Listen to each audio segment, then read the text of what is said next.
Hello दोस्तों, नमस्कार। मेरा नाम है विनीत कुमार सिंह और स्वागत है आपके अपने YouTube channel politics of Bihar में। तो दोस्तों, आज है दिवाली और दिवाली की आप लोगों को ढेर सारी शुभकामनाएं।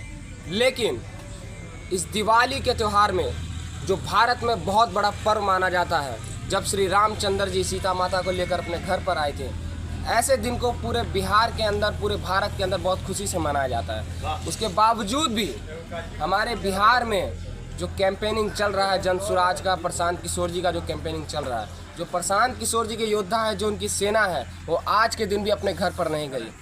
आइए आप लोग को उन लोगों से मिलाते हैं कि क्या रीज़न हो सकता है कि वो लोग आज अपने घर पर नहीं गए। और अभी देख सकते हैं खाना लगा हुआ है बगल में, खाना वाला खाना लगा रखे हैं और ये लोग भी घर नहीं गए हमारे चक्कर में, क्योंकि ये चले जाएंगे तो हम लोग को खाना बनाकर कौन देगा, हम लोग खाना कैसे खाएंगे। तो ये लोग का भी बहुत बड़ा योगदान रहा है। शुरू से ये पूरे बिहार में घूम घूम कर हम लोग के लिए खाना का पूरा व्यवस्था करा के दिए हैं। इनका तो बहुत बहुत धन्यवाद देना चाहते हैं। लेकिन उन लोगों से भी मिलाएंगे कि आज के दिन भी वो घर क्यों नहीं गए, क्या रीज़न हो सकता है, तो उनकी बात उन्हीं के मुंह से जानेंगे। आइए आपको अंदर लेके चलते हैं। तो करते हैं घर। तो ये हमारा कैंप है, लाइन से सभी का नंबर बाई नंबर बटा रहता है और नंबर इसी तरीके से हम लोग रहते हैं। मैंने आपको पिछले वीडियो में भी दिखाया है। लेकिन कुछ ऐसे साथी भी हैं जो आज के दिन घर नहीं गए। आप देख सकते हैं ये सभी साथी वो हैं जो अपने घर परिवार से दूर हैं, अपने माँ बाप से दूर हैं। बहुत सारी कठिनाइयों के साथ, बहुत सारी दिक्कतें होने के साथ वो लोग आज के दिन भी और बताते हैं कि छठ पूजा में भी घर नहीं जाएंगे। तो हम जानेंगे ना कि ऐसा क्या उनके अंदर प्रशांत किशोर जी ने दिमाग बना दिया है कि वो लोग घर नहीं जाना चाहते। क्यों नहीं जाना चाहते हैं? क्या कुछ पैसा मिलता है इनको, क्या मिलता है जो ये लोग घर नहीं जाना चाहते? तो इन्हीं की बात इन्हीं से सुनते हैं। तो ये है हमारे कन्हैया भैया, जो कि 6 महीने से घर नहीं गए हैं। तो आइए इनसे जानते हैं कि क्यों नहीं गए। बताइए कन्हैया भैया। आप सभी को और बिहार वासी को और आपके व्यूअर को दीपावली की हार्दिक शुभकामनाएं और बधाई। देखिए, दीपावली को बधाई तो हम लोग आसान से दे ही देते हैं, लेकिन समस्या बहुत सारी है कि बिहार में हम लोग जो एक कैंप में रह रहे हैं बहुत दिक्कतें से रह रहे हैं। और आपको बता देते हैं कि जब भगवान राम को वनवास हुई तो लगातार वो 14 वर्ष तक अपने वनवास में रहे और वो दुख तक त्याग झेले। उसी में उनका भाई भरत था जो अपने राज्य में ही रहकर उनका सेवा किए 14 वर्ष तक, वो भी वनवास से मतलब वनवासी जीवन जिए। तो हमारे प्रशांत किशोर जी भी ये ठाने हैं और उनका हम लोग सेना है और उनके मार्गदर्शन में हम लोग बढ़ रहे हैं। और वो बता रहे हैं कि जब तक बिहार के लोग जो दूसरे प्रदेश गए हैं, जब तक बिहार में रोजी रोजगार ना ढूंढ ले, जब तक बिहार वापस नहीं आए, उन माताएं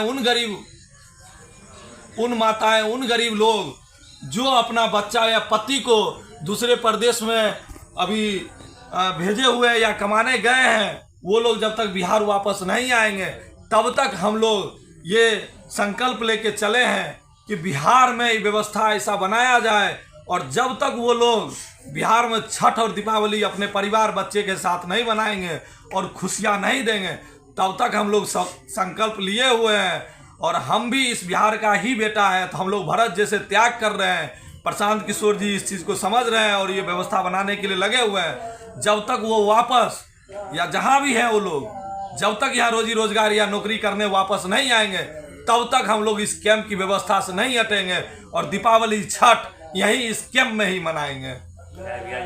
जानकर बहुत हैरानी होती है कि ऐसे सोच रखने वाले भी लोग हमारे बिहार के अंदर हैं। जी हाँ, मैं उसी बिहार की बात कर रहा हूँ जहाँ गौतम बुद्ध का जन्म हुआ। मैं उसी बिहार की बात कर रहा हूँ जहाँ आपके बहुत सारे वीरों ने जन्म लिया। लेकिन आज के समय में भी ऐसे ऐसे वीर देखने को मिलते हैं जो बिहार को बदलने के लिए इतनी बड़ी सोच रखते हैं। एक कहावत है कि हर घर में अंबानी का बेटा जन्म नहीं ले सकता, कहीं कहीं भगत सिंह को भी जन्म लेना होता है। ये जो साथी देख रहे हैं आप, ये उन्हीं भगत सिंह में से कोई एक है, उन्हीं चंद्रशेखर आजाद में से कोई एक है, उन्हीं महात्मा गांधी में से कोई एक है। तो आइए कुछ लोगों से और भी जाने कि क्यों नहीं गए। एक हमारे दीपक भैया हैं, बसंत जी को आप जानते ही हैं, अंकित भाई हैं और बाकी सभी साथी, जय कृष्ण मिश्रा जी हैं और हमारे भाई साथी हैं जिनका मैं सुमन नाम है भाई का। तो क्या मतलब रीज़न हो सकता है, एक एक करके जानते हैं। सुमन भाई, आप कुछ बताना चाहेंगे? आइए दीपक भाई से। सुमन जी अभी नहीं बताना चाह रहे हैं, लेकिन दीपक भाई हमारे हैं जो बहुत पुराने साथी हैं, बहुत ही मेहनती हैं और इनसे जानेंगे कि ये अभी तक घर क्यों नहीं गए। बताइए दीपक भैया। सबसे पहले पूरे देशवासियों को दीपावली और छठ की बहुत बहुत शुभकामनाएं एवं बधाई।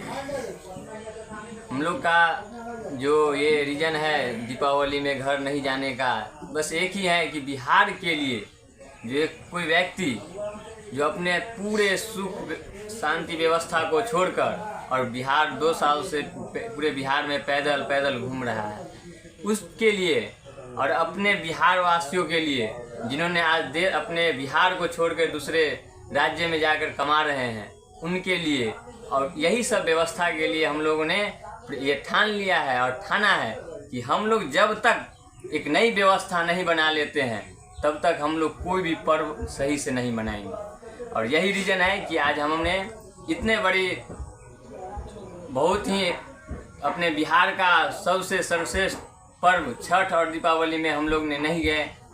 इसका रीज़न एक ही है कि प्रशांत जी ने जो ठाना है उसको कर दिखाएंगे और जब तक नहीं होगा तब तक हम लोग भी घर नहीं जाएंगे। तो देख सकते हैं दोस्तों, अब आपको अंदाजा लग गया होगा कि जन स्वराज क्यों जीत के आएगी। आप करोड़ों रुपया खर्चा कर सकते हैं, लेकिन ऐसे विश्वासी आदमी को पैदा करना वो हर आदमी के बस की बात नहीं है। और प्रशांत किशोर को ऐसे लोग इसलिए मिले हैं क्योंकि उनकी सोच, उनकी विचारधारा भी ऐसी है। मैं भी आपको बता रखा हूँ कई वीडियो में और फिर बता देता हूँ कि मैं यहाँ प्रशांत किशोर जी को नहीं देख के आया, उनके विचारों को देख कर आया कि कैसे कोई आदमी 2 साल से पूरे बिहार के अंदर पैदल यात्रा कर सकता है, कोई इतना स्ट्रगल कर सकता है, जो एक अपना हवाई जहाज का मालिक है, जिसके पास न पैसा का कमी है न बुद्धि का कमी है, लेकिन उसके बाद भी 2 साल तक पूरे बिहार के अंदर पैदल चलना। तो जिसका विचार इतना अच्छा हो तो उनके साथी इतने अच्छे क्यों नहीं होंगे। तो जानते हैं बसंत जी के जवानी से कि ये क्यों नहीं गए घर, बताइए बसंत जी। सब आदमी को दीपावली की ढेर सारी शुभकामनाएं।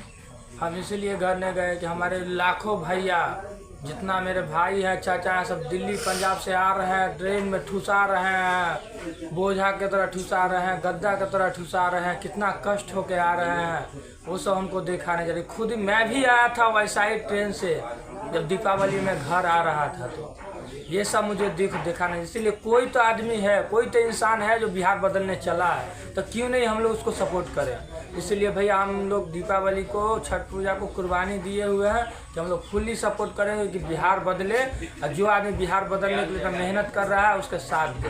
धन्यवाद। तो देखा आपने कि ये लोग कितना मतलब बलिदानी है, कितना त्यागी हैं। चलिए, ये तो आप लोग को अनमैरिड लोग दिख रहे होंगे, इनके परिवार नहीं है, इनका चलो शादी ब्याह नहीं हुआ, इनकी फैमिली नहीं है, इनकी वाइफ नहीं है, लेकिन एक आदमी ऐसा है जिनकी बीवी भी है, बच्चे भी हैं, उनके साथ क्या गुजरता होगा। तो हमारे जय कृष्ण मिश्रा जी हैं जो अपने परिवार के साथ साथ अपने बच्चों से भी दूर हैं। तो मिश्रा जी, काहे नहीं गए घर, आप बताइए। जी नमस्कार, हम जय कृष्ण मिश्रा। दीपावली के आप लोगों को ढेर सारी शुभकामनाएं। अगर तेजस्वी जी के पिताजी बिहार की व्यवस्था पहले से बदले हुए होते, अभी हम लोग भी अपने बाल बच्चे और परिवार के साथ दीपावली मना रहे होते। अफसोस इसी बात का है और इसी को लेके हम लोग जो है प्रशांत किशोर के साथ बिहार की व्यवस्था बदलने के लिए अभी कैंप में है। धन्यवाद। तो देखा गाइज, मैं क्यों आरजेडी की बुराई करता हूँ, मैं तेजस्वी यादव जी की बुराई क्यों करता हूँ। यही रीज़न है कि जन स्वराज आज इतना आगे जा रहा है। और तेजस्वी यादव जी का बुराई करने का मेरा सबसे बड़ा रीज़न ये है, लालू जी की जो मैं बोलता हूँ कि वो लोग गलत किए।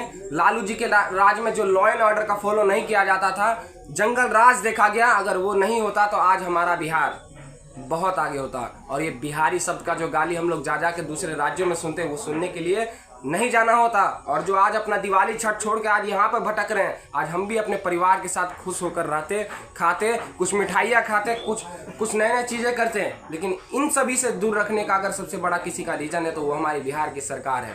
तो इन्हीं सब बातों के साथ दोस्तों आज इस वीडियो को एंड करते हैं। लेकिन एक बात याद रखिएगा, आपका भविष्य आपके हाथ में है। वोट जिसको दीजिए, हमें उससे मतलब नहीं है। जन स्वराज वोट मांगने का अभियान नहीं है, लेकिन अपने बच्चों की शिक्षा पर जरूर दीजिएगा। आप अगर अपने बच्चे की चिंता मत नहीं कीजिएगा तो कोई हरियाणा पंजाब से आदमी आके आपके बच्चों का चिंता करने वाला नहीं है। और एक बात जो मैं पूरे बिहार के वासियों से कहना चाहता हूँ, कान खोल कर सुन लीजिए, कि उन लोगों को कभी मत वोट दीजिएगा जिसके वजह से आपका बच्चा अनपढ़ रह गया। उन लोगों को वोट कभी मत दीजिएगा जिसके वजह से आपका सामान, आपका पति, आपका साईं जाता है दिल्ली पंजाब कमाने के लिए। उन लोगों को वोट कभी मत दीजिएगा जिसके वजह से आपको मात्र 400 रुपये वृद्धा पेंशन भीख के तौर पर मिलता है। जागिए, नहीं तो आप अपने बच्चों के गुनहगार खुद होंगे। आप ही लोग गुनहगार माने जाएंगे। जो बच्चे आपके बाहर कमाने के लिए जाते हैं, सबसे बड़े गुनहगार आप लोग माने जाएंगे, बिहार की जनता मानी जाएगी। तो इस जिम्मेदारी को उठाइए, सही को चुनिए। अरे निर्दलीय को चुनिए, नोटा दबा दीजिए, लेकिन उसको मत चुनिए जो आपके बच्चों को ठगा है, जो आप लोगों को अभी से 20 से 25 साल से ठगने का काम किया है। कम से कम उसको मत चुनिए जिसकी वजह से आपका बच्चा अनपढ़ रह गया। मैं आशा करता हूं कि आप मेरी बातों को समझ रहे होंगे। बुरा लगा हो तो माफ़ी चाहता हूं, लेकिन ये बात सत्य है। जाने से पहले एक बार सभी साथी मिलकर नारा लगा देंगे। मैं बोलूँगा जय बिहार। आपको पता है कि मैं हर बार जय बिहार का ही नारा लगाता हूँ। तो जाने से पहले मैं बोलूँगा जय बिहार और सब लोग बोलेंगे जय जय बिहार। आइए कैमरामैन इधर, सभी साथी के एक साथ जय बिहार और जय जय बिहार का नारा लगा के वीडियो को एंड करेंगे। जय बिहार, जय जय बिहार, जय बिहार, जय जय बिहार।